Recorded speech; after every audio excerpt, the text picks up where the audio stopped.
Welcome to the Two Beasts podcast, where best friends Chris and Ollie try and figure out this complicated thing we call life. We hope you enjoy.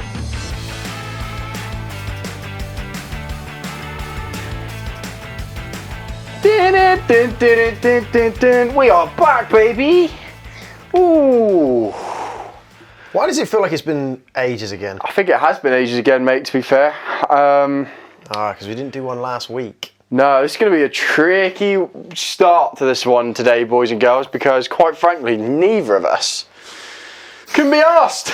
It's been one of those days today. Although I say that, we've been to the gym. We've done, look, mate, it's actually been a sick day, but It's actually been a very good day. We've been to the gym. I think the thing with this one is we were going to film it last week, and then like things came up and we were like, you know what, we've still got plenty of backlog. Let's just wait till next week. Yeah. But then we started the precedent of like pushing it back.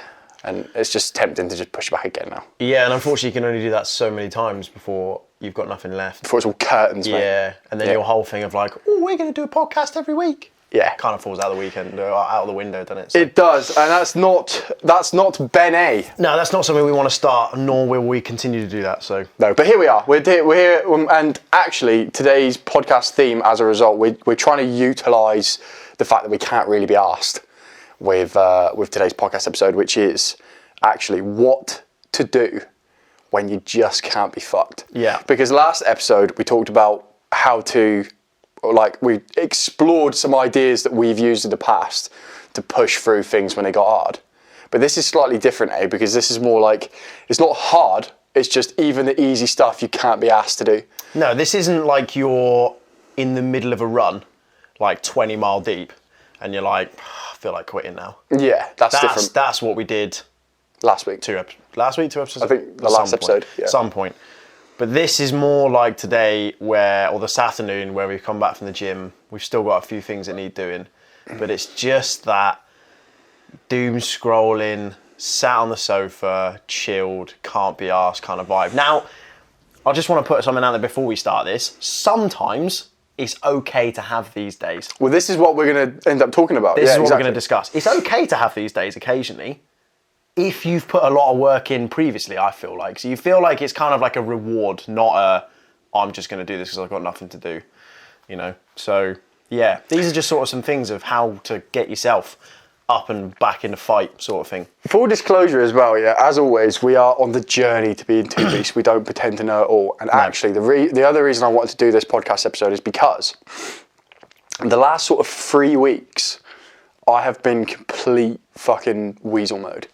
Like the energy of today, I've been okay the last week, but the 3 weeks prior to that, it was like my normal routines kind of slipped and everything just kind of went like out of the window, and then I couldn't even be asked, and then I was waking up at random times, and then like just basic tasks that should have been a 5-minute task, I was just putting off. And I ended up taking a week off, but probably like 2 weeks too late. Like if I just noticed that, today's like abnormally hard, I could have just taken a week off, because I haven't taken a week off in ages. So that would have been more justified to do, or even just a day off. And I probably could have avoided all that trauma. So that's one of the things I want to talk about today as well, is when is discipline good, and when is it, like, where is that line where actually a break is okay? Yeah.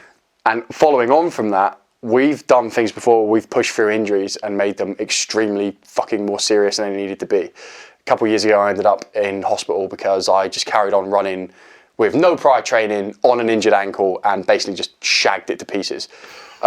So that's the other thing I want to talk about in this podcast episode is, when is discipline good and when is it just stupid? Like, when is the Goggins mentality too much to the point where you're just going to end up weaponizing yourself and just being a burden to everyone else? Yeah.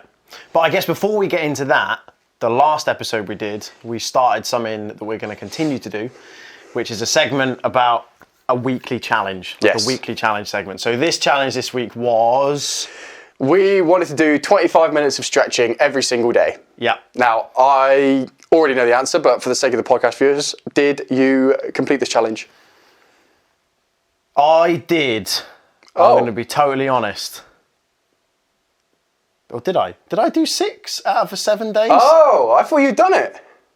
I think I might have skipped one day by mistake. Yeah. To be fair, when we set it on the Sunday, and then proceeded to do no stretching that day. And I thought, well, this is off to a fantastic start. That's gone well. And then Ollie was like, yeah, well, no, I was thinking of like starting it on Monday. 7 days. I knew that was like bullshit, but I thought at the end of the day, if we do 7 days, it doesn't really matter. I actually have done it every day. And you have done it every day. This has been, this podcast, we filmed that podcast 2 weeks ago.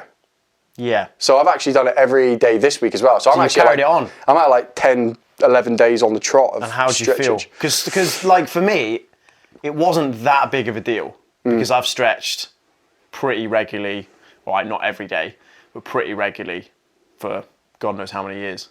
But for you, you haven't. So how has it been in terms of like starting that, and have you noticed any difference? I mean, I think a lot of it's just mental, but yeah, I've all the stretching I've done is in my legs because I'm running a lot at the minute, and that's also the thing I'm weakest at. And the other stuff like weight training, I haven't stretched for years and it's been okay. So like the chances of that being an issue, I don't know. Like legs is just a good place to start, I think. And 25 minutes is actually not that long a time. The method that I decided to take was one that I saw off a girl in the gym, where she just will hold these poses for like 5 minutes straight and then switch to another pose. So it's actually like 5 exercises. I literally like sit with my legs straight, and then I do this one where I like stretch my like ass and like right side of my thigh. Stretch your glutes. Like the outside of my thigh, yeah. I think is it the psoas muscle stretch? I can't remember what it's called. Yeah, something like that. That. Sounds about right. Yeah. And then I sit like on my knees for a while, like in the knee, like Cesar position, they would call it in jiu-jitsu. But yeah, just basically sit on my knees, and occasionally I'll just sit there because I feel a nice stretch in my calves and my ankles. But also sometimes I'll like do a couple of repetitions of like pushing out to stretch the quads as well. And then finally, I basically do the same as the first one, except I split my legs a little bit, like sat down. But that was scary because when I started doing it, this bit here on this leg specifically, like the inside of my thigh, when I came out of the stretch, I just kind of did it like, done now, like got up. Too and fast. It proper twanged. And I was like, mate. Yeah, you got to be careful coming out of those stretches too Imagine if I like didn't stretch for years, and then as soon as I start stretching to try and fucking prevent injury, I end up fucking getting injured. Well, you say that.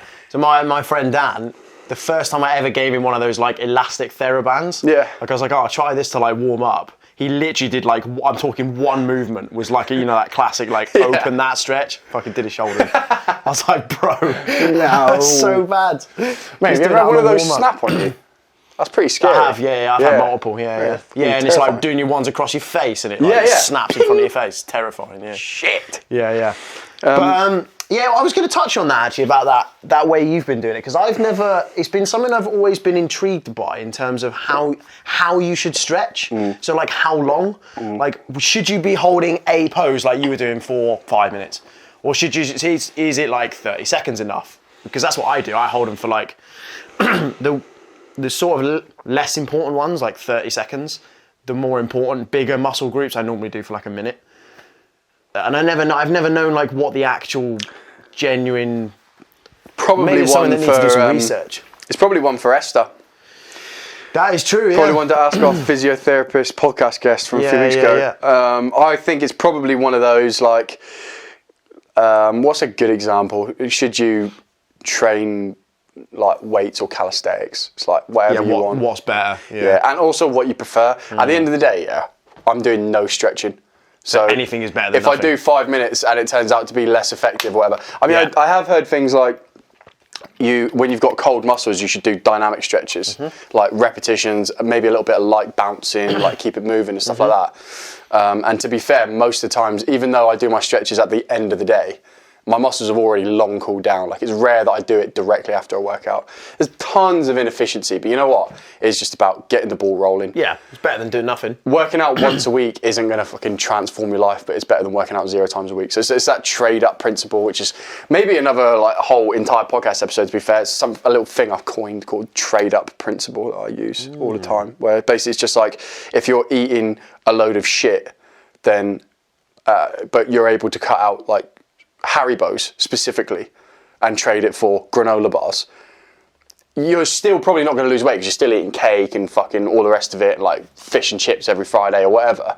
But that's still an improvement. So like if you just bank that and lock it in and make that the habit and make that the sacred rule, then like over time you can keep trading those little habits out. Well, funny you mention that, because actually, in my opinion, that feels like it goes back to the start of this podcast in terms of the topic of this podcast.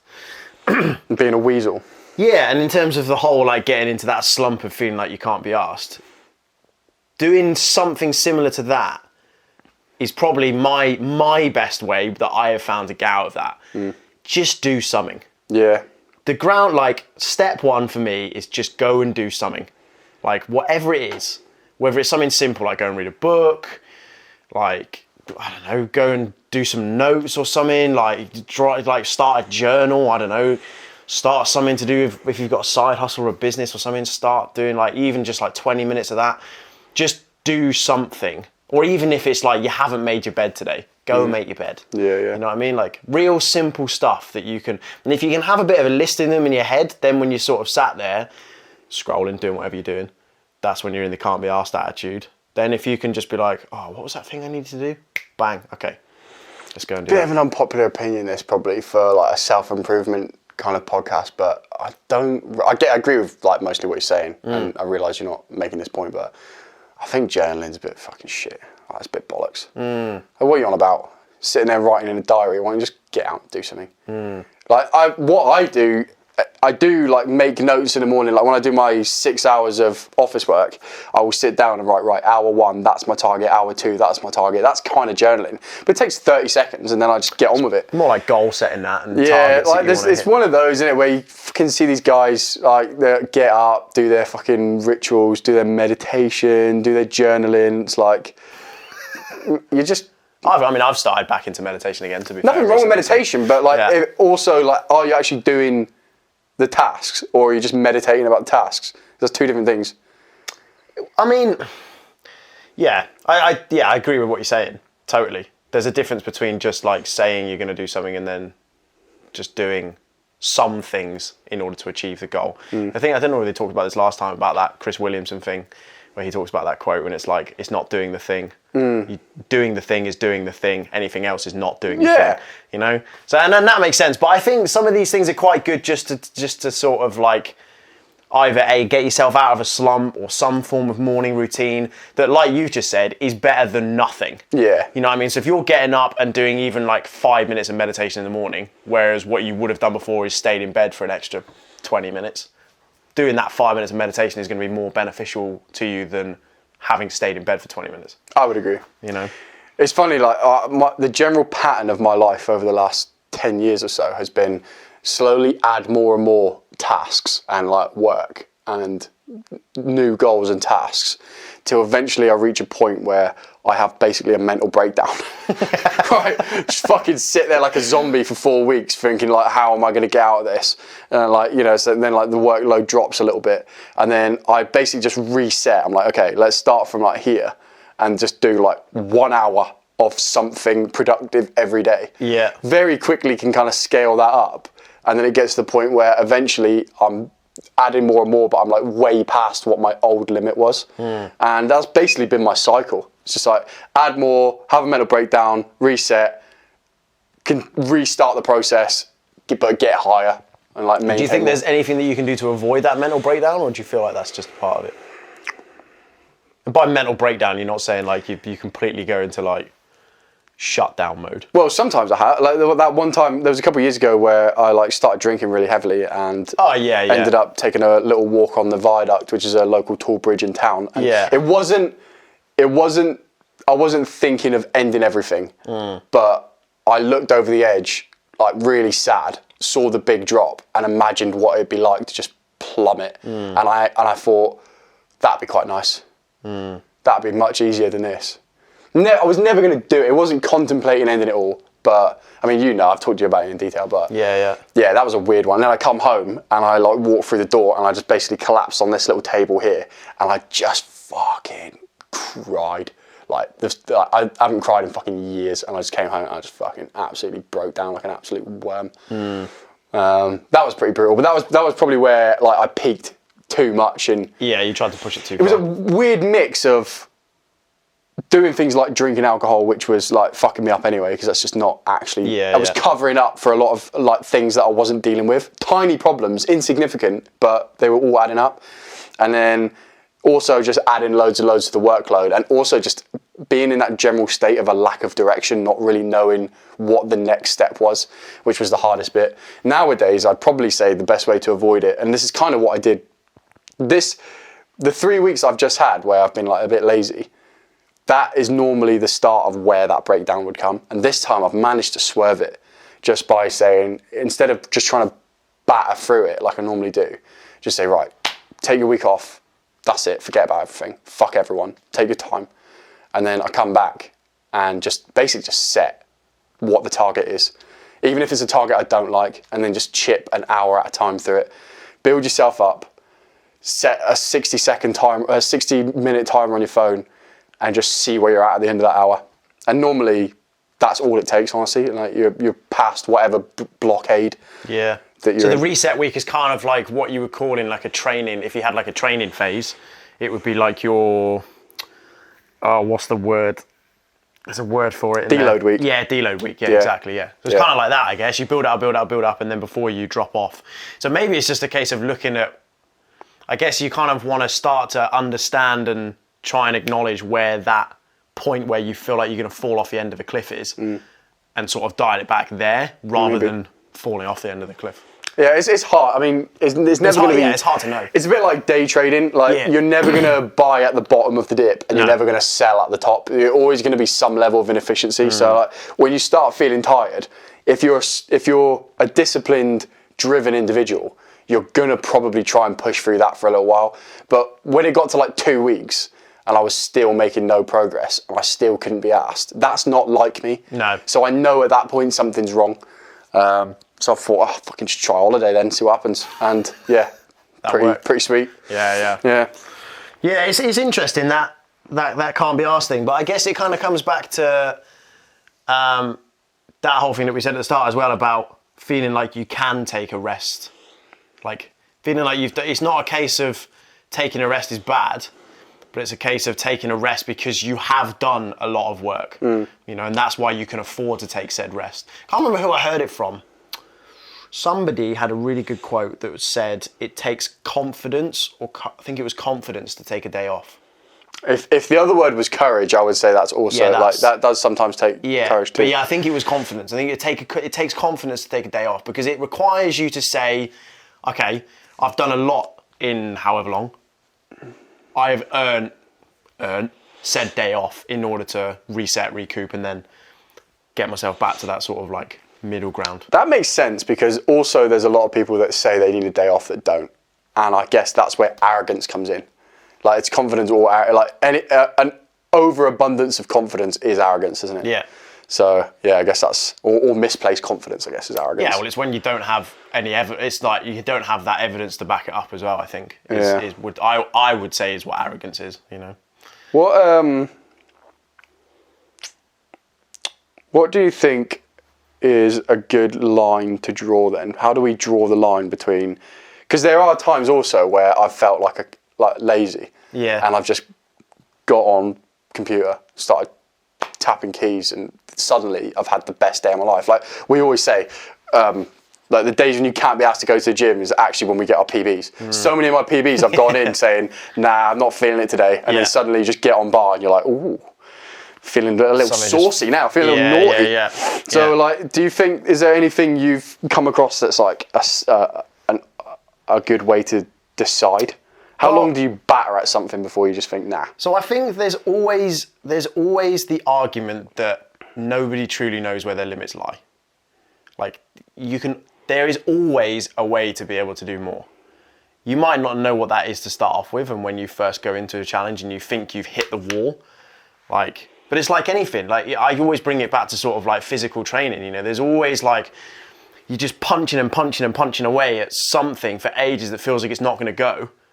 And then it goes after doing some form of training that allows you to then do said exercise. So let's take, for a really simple example, the bench press. So you today just smash 175 kg on the old bench. Now, a few weeks ago when you tried that, or I was there when you first tried 175, barely even get off the deck. Got absolutely humbled. Now, what is there stopping someone from going, well, that's it then. I can only push 170, 175. Not happening because I can barely get it off the ground. But then it's a case of like, the more reps I do of that thing and the more I do it, okay, now I can do 175. I can do 180.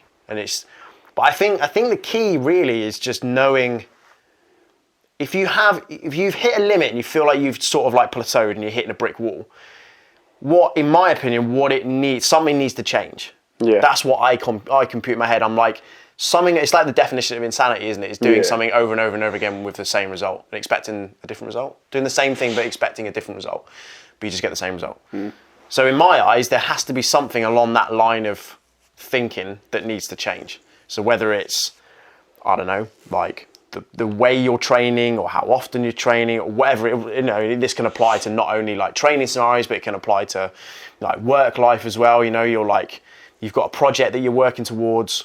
So for example, on my side hustle business that I'm doing, we found with the whiteboard that we've got in the house now, and that's another thing I'll get onto in a minute, how useful a tool that is, that it just had a goal on there that was like, where's the course? Yeah. And you're like, that goal seems a really so large, big, non-specific goal. Yeah, man. It's huge, and that is massive. You try and compute that in your head, and you're like, how the? So then automatically you just revert to, I'll put it off. Yeah. I'll put it off. Whereas if you break it down, like to what we've done now, which is like just get the first the first lesson done and scripted.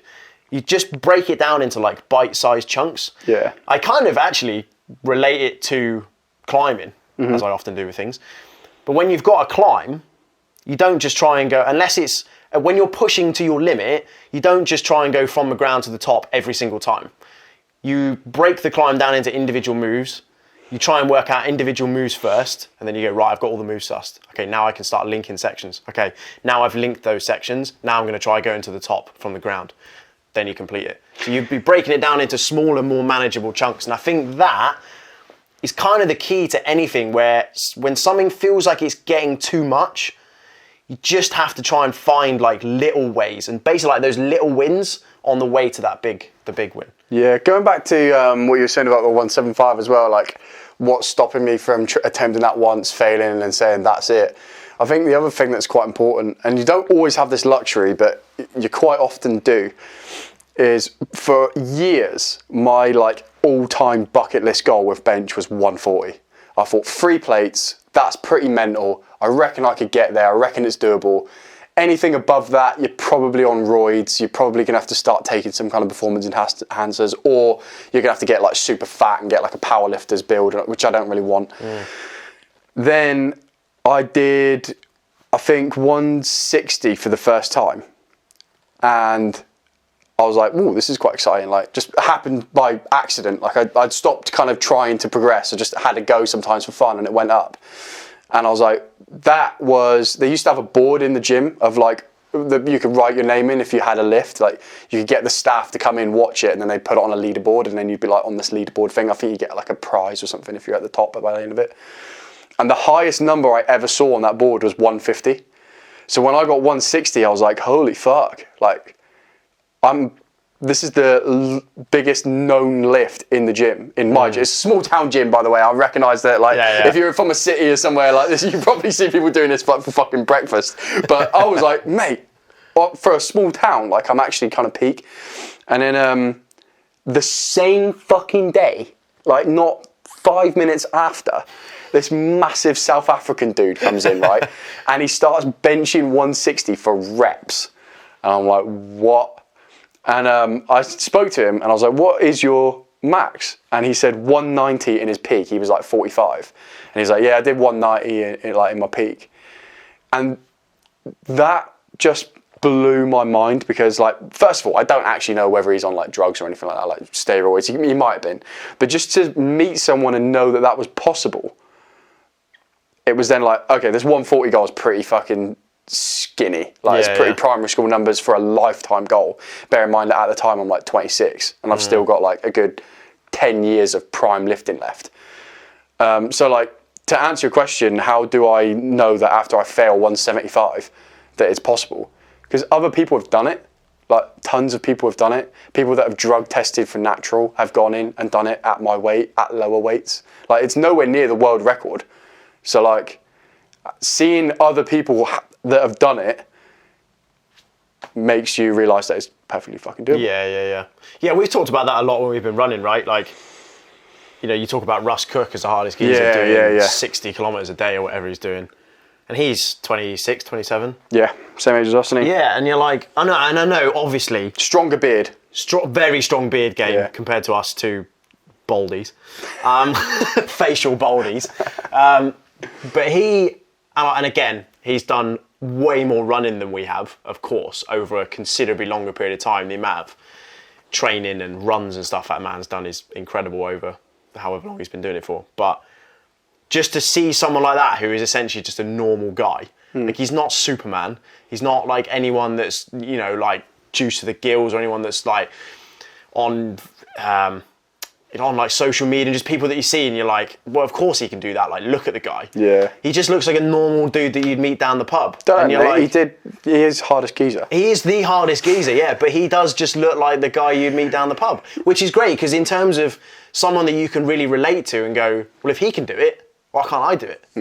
And I think that is another thing in terms of not being asked. Like, and I think it kind of goes back to what we were saying before about, a few episodes ago, about making sure that your Instagram, so even when you're scrolling, stuff you're getting kind of helps you out of that not being asked position. So if you're like scrolling along and you're sat there, oh, I can't be asked, and then you get a video, and I get it all the time, I get like a Hormozy one come up or a Chris, and I'm like, all right, good. I've got to get up and do something now, and because I've just watched that, and I'm like, right, there's it's really in me now, sneaky you know? ones there's a really sneaky ones that Jake showed us, where like it'll start off with like some fucking girl half naked, and then like 1 second in it'll say, I thought you wanted to follow your dreams. What was his one? It was like a guy hanging off coat hangers. That's it. You've seen how many coat hangers he could hang before it would hold his weight, and they would just snap every time. And this went on for like 30 seconds. And then at the end, it goes into like this huge motivational sort of like, why have you been sat here for this long Basically, watching you're this a wanker. thing? Yeah, get up off your ass and do something sort of thing. So yeah, they're quite good for that. What's up, winners? If you're loving this podcast, make sure to drop us a 5-star review on Spotify. And if you aren't already, be sure to follow us on our social media channels. That's YouTube, Instagram, and TikTok. 2 Beast Podcast, the number 2 Beast Podcast. Let's get back to the show. There was something I was going to fucking say. I thought I'll save that now because that's too good a topic, and we'll wait till after the break. And now it's after the break, and now I need to recall that topic. Oh, yeah, a lot of things about, we were talking about whether or not you're doing things well or like working hard enough or whatever. Oh, yeah. At one point, yeah. That's also a time scale issue because let's say doing 1,000 pull-ups. Let's say you try and do them all at once. Like, if you look at that time frame, like how many you can do in one set, then you're not going to get anywhere near 1,000, and you're going to feel really, really shit. But if you do them like 1 a minute, every minute for like 7 hours, you'll get there. And over that time scale, you have achieved your objective. So it's like in the same way of like building a business or whatever. Yeah, all right, maybe this week was a bit shit. But has it been shit this year? Or has it been shit the last 5 years? Yeah. Because you were saying after a while something needs to change. That's where I got the idea from. You were saying if you hit a plateau, then at some point you need to change, which I completely agree with.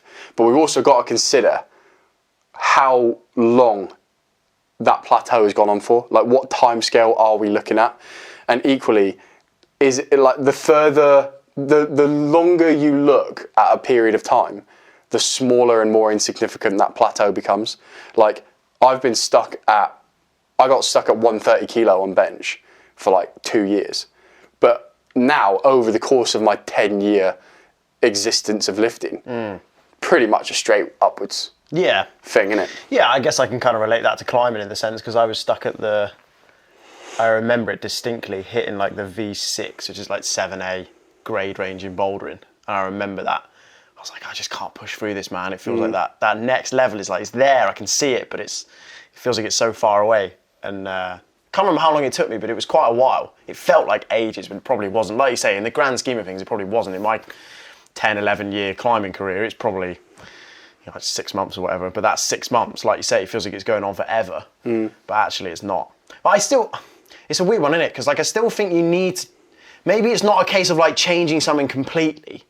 Maybe it's just like there's some little thing that you need to do slightly differently.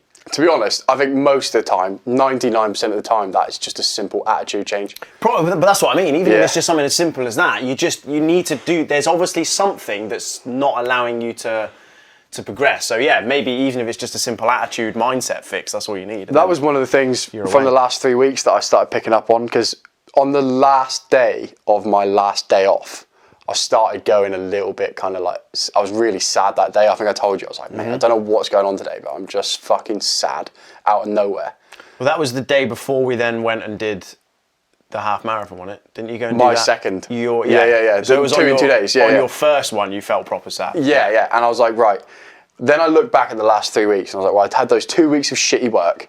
Then I took the week off to recover from that. So basically, I'm at the end of 3 weeks of not being very productive, which is really fucking bad at the minute, because like winter is a critical time for the business as well, because that's when like summer's super easy, it's super busy, and then winter tends to get a bit quieter and we've got to like actually pull in work to survive kind of thing. So it's a really bad time to want to fucking take a break. So I think that kind of stress was going on. But also I noticed that for the entire time of those last 2 weeks, there was a lot of me, or last 3 weeks, there was a lot of me saying things like, oh, I've just been a weasel today. Oh, I don't know what's wrong with me. Oh, I've just been fucking pathetic today. Like, it's just really bad negative self-talk. And once you get into that attitude mindset of this is shit, that's shit, I'm shit, fucking this sucks, you're inevitably just burying yourself into that world.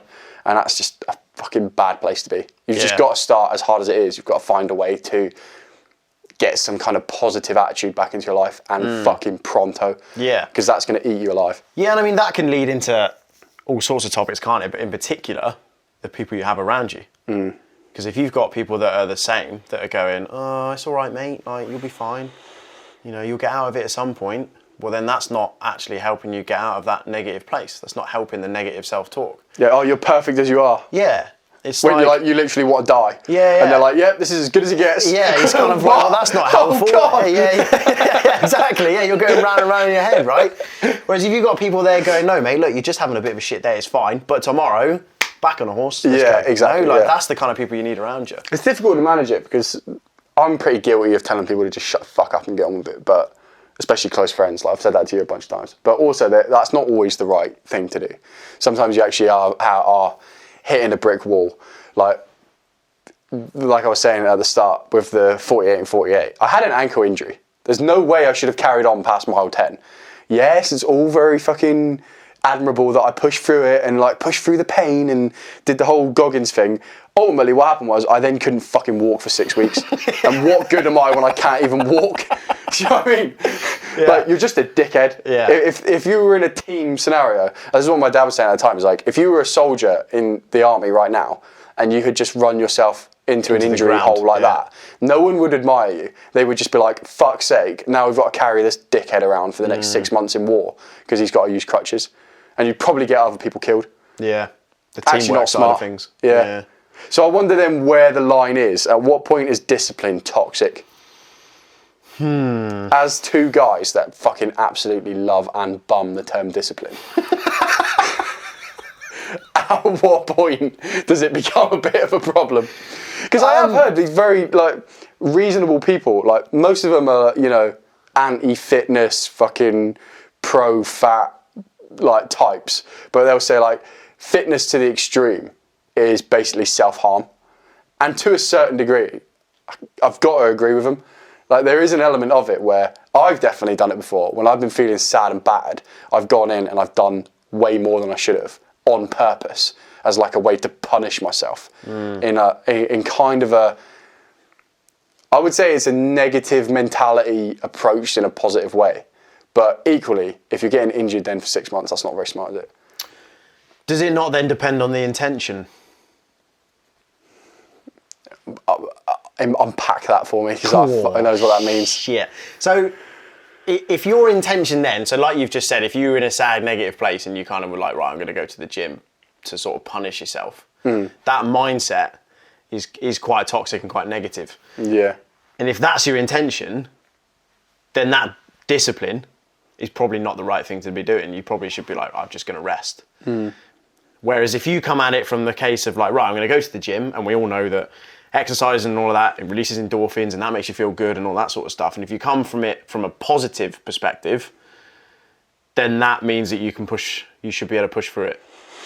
I think I'll quote God of War here. I think I'll quote Kratos. Right? There's a scene in the first God of War. Yeah. There's tons of fucking sick wisdom in that game. If you're going to play any video game, like in terms of for self-improvement, that one is probably the game. Yeah. 100%, one of the greatest lessons in any video game's writing history. Yeah. But there's a scene in the first game where he speaks to Atreus as like a father-son moment. And he says something like, your skill as a warrior will come from here, pointing to his heart for podcast listeners. But only when tempered by this, pointing to his head. And so in a way, I think that when you're talking about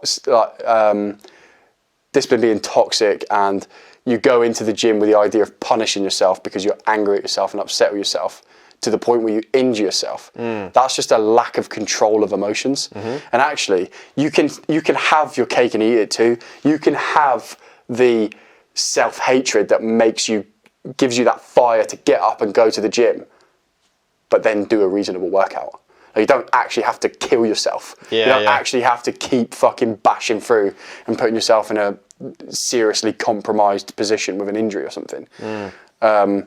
So yeah, I think that's probably the sensible way to go about it. And I think like you say, it's it's also learning to listen to your body in some regard, in terms of just. But then there is a limit to that, isn't there? Because there is a point where you kind of like, it's all to do with the relationship between your mind and your body, in my opinion, and how you sort of go about that. Them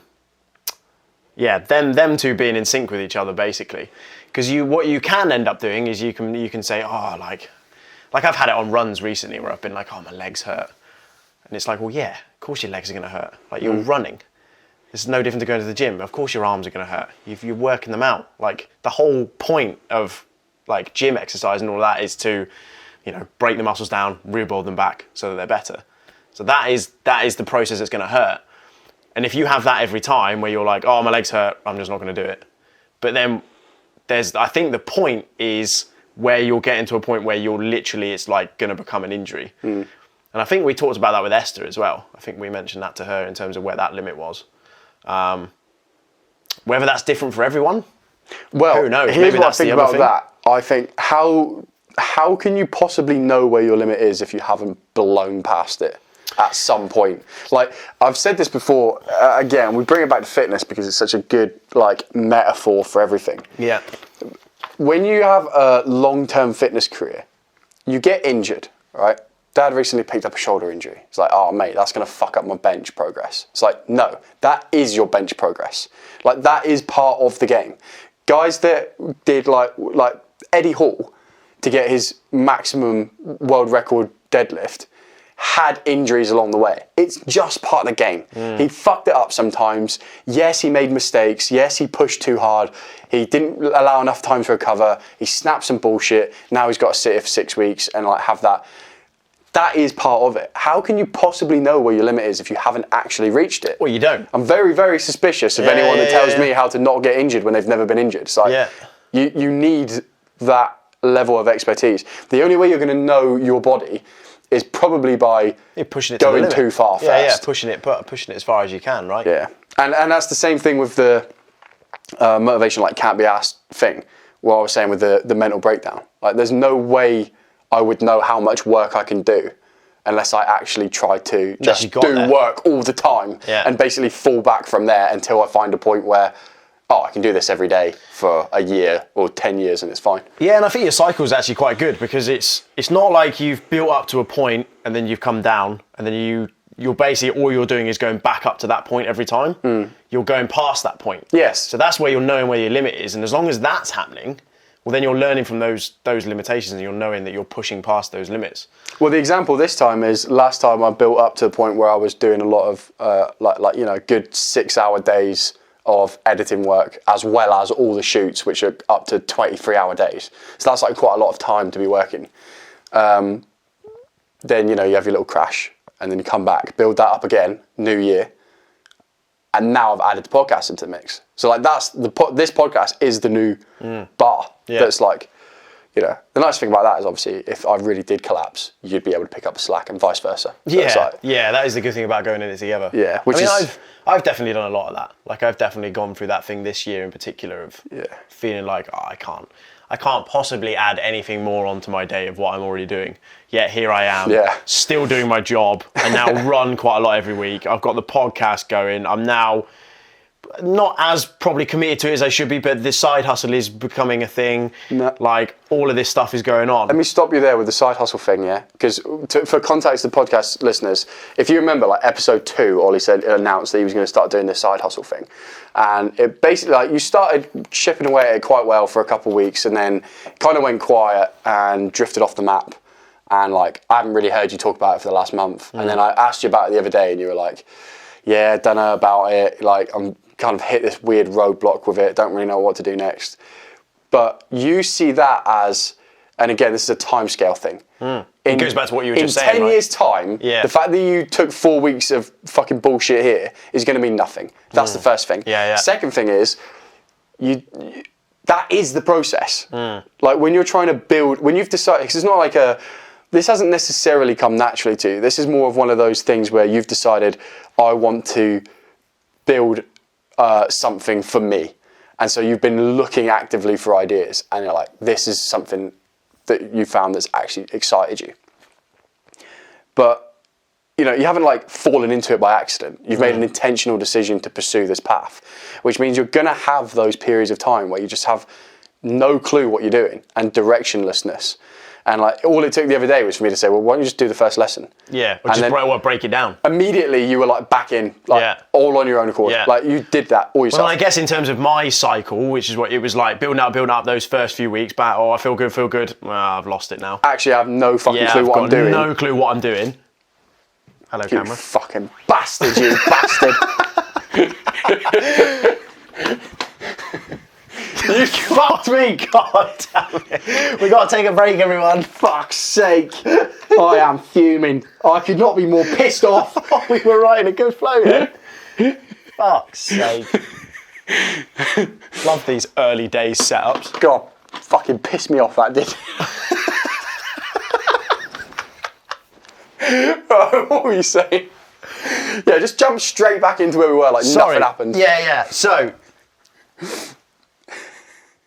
Okay, so what I was talking about was like, he's going to cut again. So like it was, I had that like few weeks of, feel good, really psyched for this, like this is going really well. I'm really psyched. And then no idea what I'm doing. Yeah. So then I've come down, done that downward slope.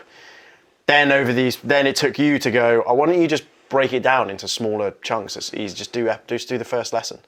I was like, okay, now my psych's sort of building back up. Now we should, hopefully, following your sort of structure that you've had, it should go back up. Oh yeah, definitely. Yeah, so, and actually coming by, I know I said this earlier, whiteboards. For fuck's sake, if anyone out there wants to be way more structured in their life, that thing for like a tenner, if that, is probably one of the best purchases you can ever make. It is if you're like us and you actually use it. I mean, that's what I mean. A whiteboard is ultimately another fucking journaling thing if you just put a load of tasks on it and then never do them. But for goal setting and for structuring stuff and even just being able to break it down so visually you can look at it and don't just like put it in the corner of your room where you're not going to see it. Like we've got ours literally so that every time we walk to the kitchen we see it. Yeah. Or every time we walk in the house we see it. So you just make sure that it's in a position where you can see it all the time. In your mind, I think I've just heard something about that before. Like it's like when people put if you put a pull-up bar in a doorway that you use regularly, you're more likely to get your pull-ups in. That makes sense. Than if you just leave it. If it's just like somewhere in a room in your house you don't go into very often, right? Yeah. Whereas if it's in your kitchen or in your bedroom and you go through it constantly, you're going to do more of it. Whereas if you've got the whiteboard there in a place where you can see it constantly, you're more likely to refer back to it, and then that can